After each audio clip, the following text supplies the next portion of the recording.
Harris and Trump's final campaign sprint to Election Day. Harris and Trump locked in tight races in Georgia and North Carolina, CNN polls show. From CNN's Jennifer Agiesta, Ariel Edwards-Levy and Edward Wu.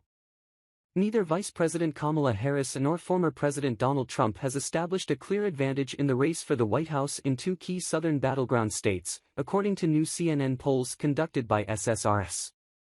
Likely voters in Georgia divide 48% for Trump to 47% for Harris, and in North Carolina, Harris stands at 48% to Trump's 47%. Results are within the margin of error in both states, suggesting no clear leader in either contest. Both states are hotly contested in this year's presidential election. North Carolina, which narrowly supported Barack Obama in 2008, has voted Republican in the past three presidential elections. In 2020, however, it was the state where Trump earned his slimmest margin of victory. Joe Biden defeated Trump in Georgia by less than 1 percentage point 4 years ago, becoming the first Democrat to win the state since Bill Clinton in 1992. The results suggest little movement since CNN's late August poll of Georgia and late September poll of North Carolina, both of which also found no clear leader in the race. An overwhelming 95% of likely voters in each state now say they've made up their minds about their vote, leaving a dwindling pool of potentially movable voters, although one that's still large enough to swing the race either way. More than half of the likely electorate in both Georgia, 59%, and North Carolina, 52%, say they've already cast their ballots, with those voters splitting narrowly toward Harris by a 7-point margin in Georgia and by 6 points in North Carolina. More than 60 million ballots have been cast across 47 states and the District of Columbia with less than a week to go until Election Day, according to data gathered by CNN, Edison Research and Catalyst. That's around 38% of the roughly 158 million ballots cast for president in 2020. 10 states have already crossed 50% of their total votes from 2020, led by Georgia, which has crossed 2/3 of its 2020 vote. Catalyst is a company that provides data, analytics and other services to Democrats, academics and nonprofit advocacy groups, including insights into who is voting before November. Vice President Kamala Harris responded to House Speaker Mike Johnson's comments vowing to overhaul health care if Republicans succeed in the coming election, saying Thursday that access to health care should be a right. Among the stakes in this election are whether we continue with the Affordable Care Act or not, Harris told reporters in Wisconsin. It has been a part of Donald Trump's agenda for a very long time. He has made dozens of attempts to get rid of the Affordable Care Act, and now we have further validation of that agenda from his supporter, the Speaker of the House. As CNN had previously reported, Johnson told supporters this week that if Trump is elected, Republicans will seek massive reform to the Affordable Care Act. The Speaker's remarks are particularly notable after his party's high-profile failure to repeal key parts of the health care law during Trump's first term in office.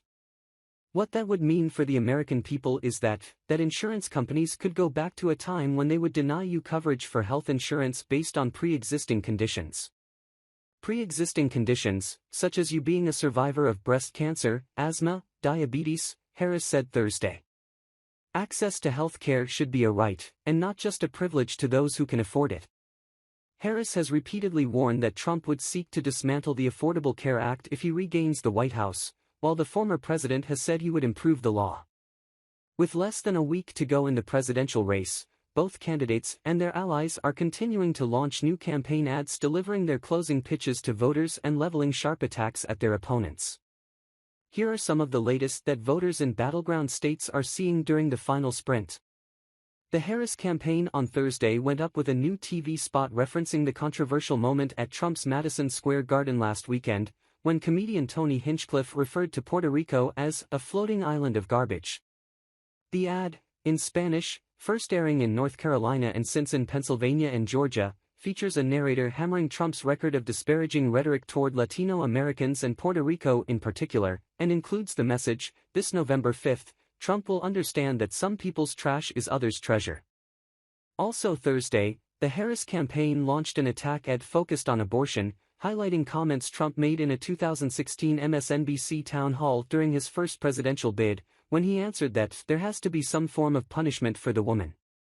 While being pressed on abortion policies, Trump and his allies have also kept up the attack in the campaign's final sprint.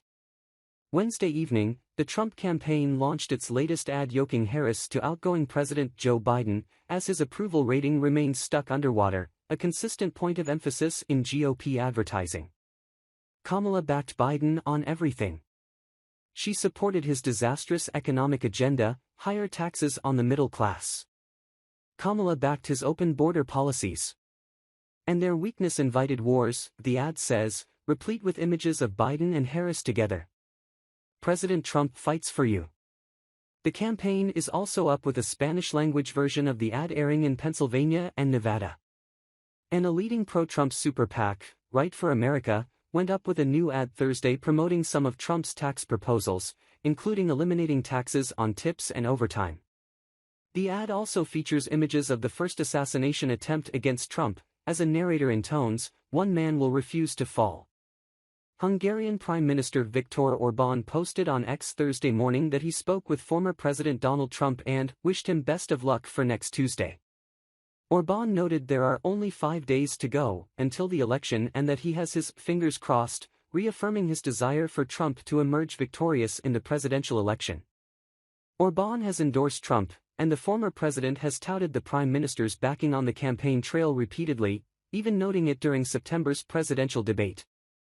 The former president also hosted Orbán at Mar-a-Lago in March. Trump has a history of embracing global strongmen such as Orbán and their authoritarian governments, at times at the expense of more traditional U.S. allies. CNN has reached out to the Trump campaign for comment. Vice President Kamala Harris says former President Donald Trump's remark Wednesday that he would protect women whether they like it or not is offensive to everybody.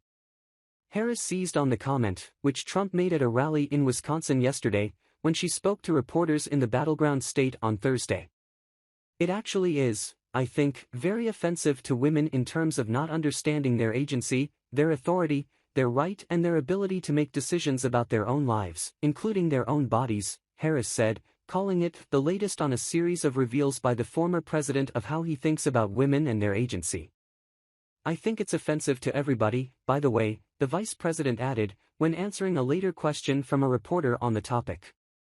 Harris tied the comments back to abortion, alluding to states that have passed legal restrictions on reproductive rights since the overturning of Roe v. Wade. What Trump said, the former president told rallygoers Wednesday that he has been told by advisors not to say he wants to protect women. "I want to protect the women of our country.